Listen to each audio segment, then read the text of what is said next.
बच्चों, क्या आपने ऐसे लोगों को देखा है जिनकी इंजरी हो जाने के बाद, जिनको चोट लग जाने के बाद उनका खून रुकना बंद नहीं होता, जल्दी से उनका खून जमता नहीं है। लेकिन नॉर्मली हम यही देखते हैं अपने आसपास में कि अगर कोई चोट लग जाए, कोई इंजरी हो जाए, कहीं छिल जाए, कहीं कट जाए, तो थोड़ी देर के बाद 3-4 मिनट के बाद खून रुकना बंद हो जाता है और क्लॉटिंग हो जाती है। आप कहते हैं कि खून जम गया, लेकिन आज हम आपको बताने वाले ऐसे लोगों के बारे में और ऐसी बीमारी के बारे में जिसके अंदर में अगर कोई इंजरी हो जाए, कोई चोट लग जाए, अगर कोई कहीं खरोच भी आ जाए तो वहाँ खून रुकना बंद नहीं होता। और इस बीमारी के बारे में हम ये भी बताने वाले हैं कि ये बीमारी कहाँ देखने को मिला था और इस बीमारी को और किस नाम से जाना जाता है।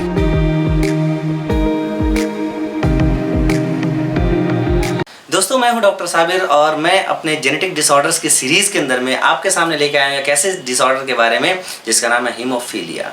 बच्चों, हम इसी हीमोफीलिया की बात हम कर रहे थे जिसके अंदर में हमने कहा था कि ऐसे लोग जिनके बदन पे कहीं चोट लग जाए, कहीं उनका बदन छिल जाए तो जल्दी से खून रुकना बंद नहीं होता, और इसी डिसऑर्डर की हम बात कर रहे हैं। लेकिन सबसे पहले हम जानेंगे कि आखिर ये डिसऑर्डर सबसे कॉमन कहाँ देखने को मिलता है और इसके क्या कंसिक्वेंसेस हैं और इसका कॉज है।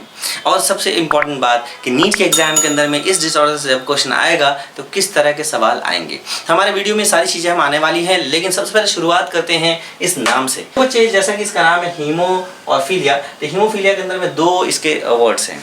सबसे पहले हीमिया। ये हीमिया जो है एक्चुअली इसका मतलब होता है ब्लड, और जो फिलिक है, फिलिक का मतलब होता है लव, मतलब लव फॉर ब्लड। अब सवाल है कि लव फॉर ब्लड क्यों कहा गया इसको? तो लव फॉर ब्लड इसलिए कहा गया क्योंकि जिन लोगों को ये हीमोफीलिया नाम का जेनेटिक डिसऑर्डर होता है उनके बॉडी से खून, ब्लड का लॉस बहुत ज़्यादा होता है। जब उनके बॉडी से ब्लड का लॉस ज़्यादा होगा तो ऑब्वियस सी बात है they will need more blood, जिसकी वजह से अपने बॉडी के ब्लड के लेवल को वो कंपनसेट कर सकें। अदरवाइज उनको फौरन अनकॉन्शियस हो जाएंगे और मर भी सकते हैं। तो मैंने कहा हीमोफीलिया जो है एक ऐसा डिसऑर्डर है जहाँ पे ब्लड का लॉस होगा, और जब ब्लड का लॉस होगा तो उनको ब्लड की रिक्वायरमेंट होगी, so they will in love for blood. अब एक और बात आती है कि सबसे पहले हम ये जानने वाले हैं कि आखिर हीमोफीलिया को किसने सबसे पहले साइंटिफिकली, मेडिकली प्रूव किया था। तो सबसे पहले मेडिकल प्रोफेशनल जिन्होंने हीमोफीलिया को सबसे पहले एक्सप्लेन किया था उनका नाम था अल जहरावी। इन्होंने सर्जरी के ऊपर बहुत काम किया, इसलिए इनको कहा जाता है फादर ऑफ सर्जरी। जो बच्चे MBBS जब करेंगे तो उनको इस बारे में बताया जाएगा और उनको इनके बारे में पढ़ाया भी जाएगा, अल जहरावी के बारे में। तो अल जहरावी जो है बहुत ही मशहूर जो है सर्जरी, बहुत ही मशहूर डॉक्टर रहे हैं और जिन्होंने किताब भी लिखी इसके ऊपर में, और इसलिए इनको कहा जाता है फादर ऑफ सर्जरी। तो इन्होंने ही सबसे पहले, अल जहरावी ने ही सबसे पहले हीमोफीलिया को डिस्क्राइब किया था मेडिकली। इसके बाद चूँकि इनका ज़माना तो बहुत पहले गुजरा, लेकिन इनके ज़माने के बाद लगभग 1000 ईस्वी के अंदर में इनकी डेथ हो गई, और उसके बाद फाइनली 1803 के अंदर में, 1803 के अंदर में जॉन ओटो ने हीमोफीलिया को डिस्क्राइब किया। तो हीमोफीलिया को जो डिस्क्राइब किया गया, सबसे पहले जैसे कि मैंने कहा आपको कि अल जहरावी ने सबसे पहले डिस्क्राइब किया, मेडिकली डिस्क्राइब किया, मेडिकली उसको बताया, लेकिन उसका प्रॉपर डिस्क्रिप्शन, उसकी पूरी जानकारी जो है जॉन ओटो ने दिया। और जॉन ओटो ने ये जानकारी जो दी वो 1803 का इनका पीरियड रहा है, और 1803 में इन्होंने इस बारे में बताया। This is the history of haemophilia.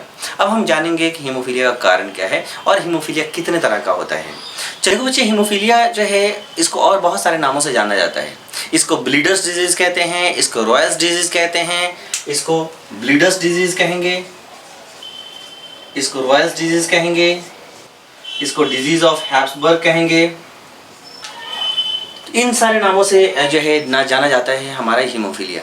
लेकिन सवाल है कि क्यों हीमोफीलिया को हम ब्लीडर्स डिजीज़ कहते हैं। तो ब्लीडर्स डिजीज़ कहने का कारण ये है हीमोफीलिया को, क्योंकि जब जिन लोगों को हीमोफीलिया हो जाता है तो ऑब्वियस सी बात है उनका खून जल्दी रुकता नहीं है, ब्लड की क्लॉटिंग होती है लेकिन काफ़ी देर के बाद ब्लड की क्लॉटिंग होती है। इसके बाद दूसरा जो है उसको हम रॉयल्स डिजीज के नाम से भी जानते हैं, क्योंकि यूरोपियन रॉयल जो फैमिली है उसके अंदर में हीमोफीलिया देखा गया था। और यूरोपियन रॉयल फैमिली के अंदर में क्वीन जो विक्टोरिया थी उनके ज़रिए हीमोफीलिया पूरे फैमिली के अंदर में आया था। और इसके साथ साथ मैं आपको ये भी बता दूं, रशियन फैमिली, स्पेन की फैमिली, इनके अंदर में भी, इसकी रॉयल फैमिली के अंदर में भी हीमोफीलिया देखने को मिला है। इसके बाद इसको डिजीज ऑफ हैब्सबर्ग के नाम से भी जाना जाता है, क्योंकि डिजीज ऑफ हैब्सबर्ग इसलिए कहते हैं क्योंकि जगह के नाम के हिसाब से वो। तो ये हमने जाना कि और किस किस नामों से जाना जाता है हीमोफीलिया को। बच्चे अब हम जानेंगे कि आखिर हीमोफीलिया का कारण क्या है।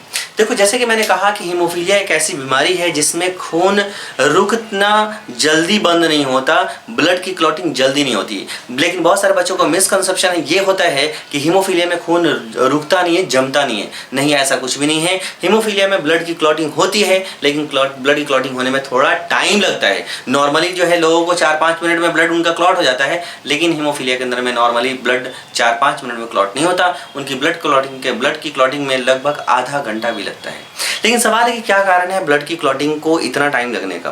तो देखो बच्चे, ब्लड की क्लॉटिंग लगने का कारण ये है कि सबसे पहले आपको ये जान लेना चाहिए कि ब्लड की क्लॉटिंग के लिए सबसे इंपॉर्टेंट जो है हमारे बॉडी के अंदर में 13 फैक्टर्स हैं जिनके जरिए ब्लड की क्लॉटिंग होती है। और ये 13 जो क्लॉटिंग फैक्टर्स हैं, इसके बारे में भी आप वीडियो देख सकते हैं मेरे चैनल पे, और जाके वहाँ पे ये जो लिंक है, इस लिंक पे भी आप देख सकते हैं कि कौन कौन से क्लॉटिंग फैक्टर्स होते हैं।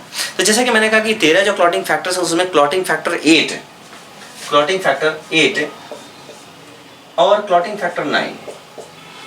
क्लॉटिंग फैक्टर 8 जो है, अगर इसकी कमी होगी तो हमारा जो हीमोफीलिया ए होगा, अगर क्लॉटिंग फैक्टर 9 की कमी होगी तो हीमोफीलिया बी होगा। ये दो तरह का हीमोफीलिया बताया जाता है, और ये दो तरह का हीमोफीलिया। एक तीसरे तरह का भी हीमोफीलिया देखा गया है, जो कि आपके क्लॉटिंग फैक्टर 11 की वजह से देखने को मिलता है, और इसको हम हीमोफीलिया सी कहते हैं। लेकिन आपके सिलेबस के अंदर में सिर्फ 2 ही हीमोफीलिया आपको जानना है, हीमोफीलिया ए और हीमोफीलिया बी। अब हम जानते हैं कि आखिर हमारा क्लॉटिंग फैक्टर 8 क्यों नहीं बना। तो मैं आपको बनाने का सबसे पहले उसका रीज़न बता दूं कि देखिए, सबसे पहले ये जान लीजिए कि ये क्लॉटिंग फैक्टर 8 जो है एक प्रोटीन है। ये प्रोटीन को बनाने वाला एक आरएनए होगा, उस आरएनए को बनाने वाला एक डीएनए होगा। फाइनली कहानी हमारी डीएनए तक पहुंच गई। और डीएनए कहाँ होता है? तो ऑब्वियस सी बात है, डीएनए तो क्रोमोसोम्स पे होता है। लेकिन आखिर उस डीएनए का कौन सा हिस्सा, उस क्रोमोसोम का कौन सा हिस्सा जो डिफेक्टेड होगा और जिसकी वजह से हमारा क्लॉटिंग फैक्टर 8 नहीं बनेगा। तो क्लॉटिंग फैक्टर 8 के नहीं बनने के लिए क्रोमोसोम का जो हिस्सा रिस्पॉन्सिबल है, और जो क्रोमोसोम रिस्पॉन्सिबल है दैट इज एक्स क्रोमोसोम, और एक्स क्रोमोसोम के ऊपर में पाया जाने वाला एक जीन Q28, जिसकी वजह से हीमोफीलिया ए देखने को मिलेगा।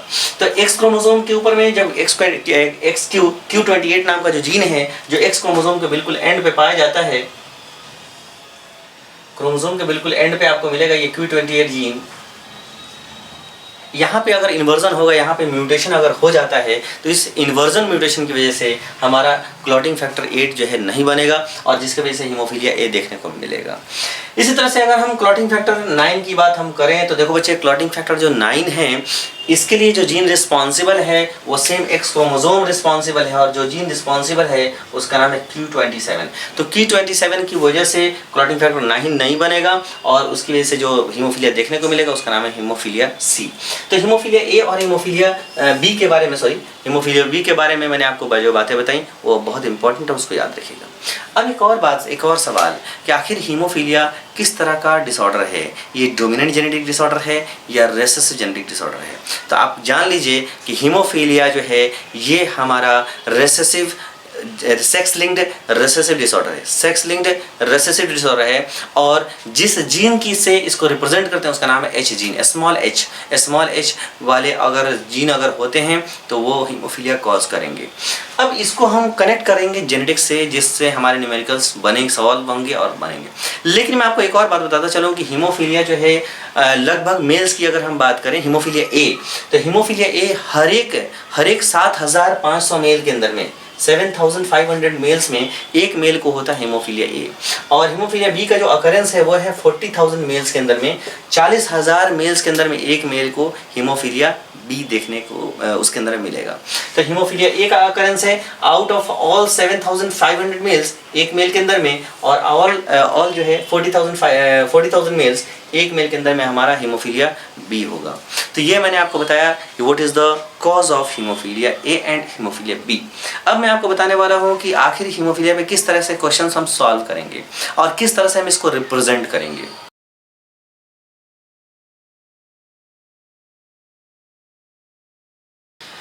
सबसे पहले अगर हम मेल्स के अंदर में अकरेंस की बात करें कि जिस मेल को अंदर में हीमोफीलिया होगा, क्या वो मेल कभी कैरियर हो सकता है? तो ये आप हमेशा याद रखिएगा कि किसी भी जेनेटिक डिसऑर्डर्स के अंदर, किसी भी जेनेटिक डिसऑर्डर के अंदर में, चाहे वो डोमिनेंट का हो चाहे रिसेसिव का हो, उसमें मेल कभी भी कैरियर नहीं होता। उसका कारण ये है कि जो मेल्स हैं उस मेल के अंदर में सिर्फ एक ही एक्स क्रोमोसोम होता है। अगर कोई भी एक्स क्रोमोसोम या एक्स लिंक्ड जेनेटिक डिसऑर्डर होता है, ये बात हमेशा याद रखने की है कि कोई भी अगर एक्स लिंक्ड जेनेटिक डिसऑर्डर होता है तो उसमें कभी भी मेल कैरियर नहीं होगा, या तो मेल अफेक्टेड होगा या तो मेल नॉर्मल होगा। वह सेम हम कहानी यहाँ बात करने वाले हैं। देखो बच्चे, अगर हम इन मेल्स की बात करें, मेल के अंदर में हीमोफीलिया होगा तो हम कैसे उसको रिप्रेजेंट करेंगे और मेल के अंदर में कौन कौन सी पॉसिबिलिटीज़ हैं। देखो, ये एक्स क्रोमोसोम है और ये वाई क्रोमोसोम है जो मेल्स के अंदर में होता है। अगर वो मेल अफेक्टेड है, अगर उस मेल को हीमोफीलिया है तो वहाँ स्मॉल एच जीन होगा और ये अफेक्टेड मेल होगा। इसके अलावा जो नॉर्मल मेल है वो नॉर्मल मेल के अंदर में कुछ इस तरह का जीनोटाइप होगा उसका, एक्स वाई और कैपिटल एच। तो कैपिटल एच होगा तो नॉर्मल मेल होगा, स्मॉल एच होगा तो अफेक्टेड मेल होगा या हीमोफिलिक मेल होगा। अब आते हैं फीमेल्स की बात कर लेते हैं। अगर हम फीमेल्स की बात करें तो फीमेल्स के अंदर में आपको पता है कि फीमेल्स के अंदर में 2 एक्स क्रोमोसोम होते हैं और इसी 2 एक्स क्रोमोसोम के प्रेजेंस की वजह से फीमेल को ये एडवांटेज है कि फीमेल्स जो है कैरियर हो सकती हैं। इसी वजह से मेल के अफेक्टेड होने के चांसेस 50% हैं और फीमेल के अफेक्टेड होने के चांस 33% हैं। कैसे, वो देखिए बोर्ड पे। जैसे कि मैंने कहा कि एक फीमेल है, इस फीमेल का जीनोटाइप एक्स क्रोमोसोम वाला होगा। अगर ये फीमेल अफेक्टेड है, तो इसका जीनोटाइप होगा स्मॉल एच। अगर ये फीमेल नॉर्मल है तो इसका जीनोटाइप होगा आपका जो है कैपिटल एच। लेकिन फीमेल के अंदर में एक पॉसिबिलिटी ये भी है कि वो फीमेल कैरियर भी हो सकती है। जैसे कि क्वीन विक्टोरिया थी और उन्होंने इस तरह से उनके ज़रिए हीमोफीलिया पूरी फैमिली में गया। ये यहाँ कैपिटल एच या स्मॉल एच, ये क्या होगा, ये होगा नॉर्मल बट कैरियर। इस तरह की जो फीमेल है वो नॉर्मल तो होंगी, अपनी नॉर्मल जिंदगी गुजारेंगी, लेकिन कैसी होंगी, वो कैरियर होंगी। और कैरियर किसके लिए होंगे, स्मॉल एच जीन के लिए वो कैरियर होंगी। इस तरह से उनके ज़रिए उनकी पूरी फैमिली के अंदर में ये हमारा हीमोफीलिया पहुंचेगा। लेकिन एक बात और मैं आपको बताऊं कि और जो बच्चे क्वेश्चन सॉल्व करते हैं उसमें मोस्ट इंपॉर्टेंट एरर क्या करते हैं, वो करते ये हैं कि बहुत सारे बच्चे कुछ इस तरह से एक्स क्रोमोसोम को लिखते हैं, कैपिटल एच या स्मॉल एच, इस तरह से भी लिख के सॉल्व करते हैं। लेकिन ये कोई गलत मेथड नहीं है। मैं ये नहीं कह रहा कि ये बहुत ही रॉन्ग मेथड है या इस तरह से लिखना या इस तरह से रिप्रेजेंट करना एक रॉन्ग मेथड है, ऐसा नहीं है। आप कर सकते हैं, बट इस तरह से लिखने में एरर के चांसेस मैक्सिमम होंगे। अगर हमारे एग्जाम के अंदर में क्वेश्चन जो है हीमोफीलिया और कलर ब्लाइंडनेस दोनों को मिक्स करके आ जाए तो आप दोनों को लिखना पड़ेगा, क्योंकि कलर ब्लाइंडनेस में क्या है, वो जो है सेक्स लिंक्ड रिसेसिव डिसऑर्डर है। हीमोफीलिया भी सेक्स लिंक्ड रिसेसिव डिसऑर्डर है या एक्स लिंक्ड रिसेसिव डिसऑर्डर है। दोनों रिसेसिव डिसऑर्डर हैं। अगर एक इंसान हीमोफिलिक भी है और कलर ब्लाइंडनेस भी है तो दोनों जीन्स को रिप्रेजेंट करना पड़ेगा आपको एक्स क्रोमोसोम पे। तो अगर इस तरह से लिखते हैं तो बहुत ही हौच पौच सा हो जाएगा, कंफ्यूजन हो जाएगा। लेकिन आप प्रॉपर क्रोमोसोम बना के लिखते हैं तो आप बहुत ही आसानी से क्वेश्चन को सॉल्व कर पाएंगे बिना एरर के। अगर मान लिया अगर कलर ब्लाइंडनेस की भी बात करते हैं तो यहाँ पे स्मॉल सी इसी में डाल देंगे, आप यहाँ पे कैपिटल सी डाल देंगे अगर नॉर्मल है तो कहने का मतलब है अगर आप प्रॉपर वे में अगर क्रोमोसोम को इस तरह से लिखते हैं एक्स क्रोमोसोम को, तो आपके लिए बहुत ही आसान होगा प्लॉट करना उस एक्स क्रोमोसोम के ऊपर में वेरियस जीन्स को, ताकि आपके एग्जाम के अंदर में जो क्वेश्चंस हैं वो उनका जो जवाब आप करें उनमें कोई एरर ना है। फाइनली ये हमारा हीमोफीलिया यहीं तक था, और इसमें अगर कोई डाउट है, कोई परेशानी है या कोई ऐसा सवाल जो आपसे सॉल्व नहीं हो रहा हो, प्लीज़ मेरे से शेयर करिएगा। Thank you so much for watching. अगर मेरा वीडियो पसंद आए तो प्लीज़ दोस्तों को शेयर कर दीजिएगा और सब्सक्राइब करना मत भूलिएगा। इसके अलावा जो नए व्यूअर्स हैं उनके लिए बहुत सारा मटेरियल हमारे चैनल पे, प्लीज़ ज़रूर जाइए और देखिए। Thank you so much for watching.